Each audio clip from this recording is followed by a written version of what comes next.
grandmas confiscated from a Harlem sanctuary. The revolution will not be televised.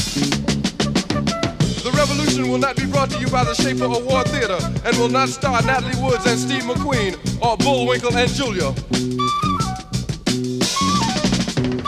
The revolution will not give your mouth sex appeal. So this is a South Richmond story, and it goes like this. As a kid, I remember walking past this building with my mom. A police officer had stopped us, and my mom, as a single mom, her car was not registered. I was so pissed off. I had to have been like 5 years old, 6. I told them polices, I said, you ain't taking my mama car. I was trying to cuss them out as fiercely as I could, but they still took my mama car. Thankfully, we wasn't that far from home. That's because we lived 2 minutes away in what was formerly known as the Richmond Townhouses. It goes by several names such as Globetown, the T's, and more.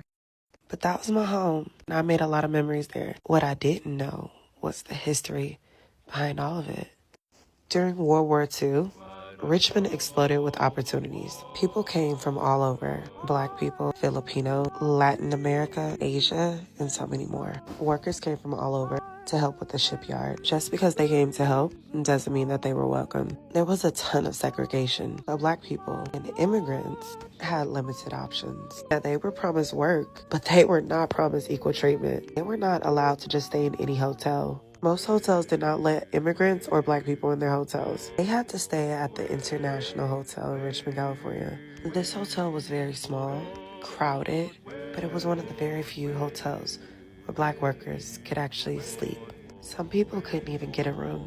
They had to sleep in their cars or at 24-hour movie theaters. These photos are very hard to find, but I was able to find it at Rosie the Riveter Museum.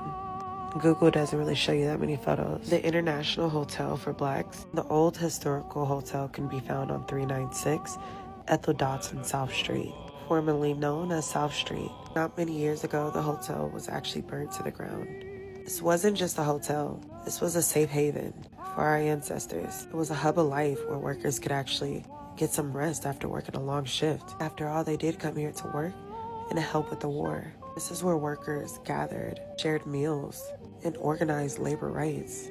But the story doesn't just end there. Many of the community members, activists, and so many more people have fought to preserve the history. Because if we forget the history, we forget ourselves. And history eventually repeats itself, if not worse. It needs to be a historical landmark, so we never forget. Now, the Pullman Hotel and neighborhood is a little bit different. It was located only 5 minutes away from the International Hotel. The difference was Black people and immigrants were not allowed to go. No Latinos, Chinese, anyone else that were not white. Segregation was real back in the day. Richmond needed workers to run and build the city, but they couldn't treat them with basic dignity and humanity. Today, the neighborhood is called Pullman Point. Apartments and homes replacing where the old hotel used to be. But if you look closely, the history is still there. And if you don't know your history, it will repeat itself.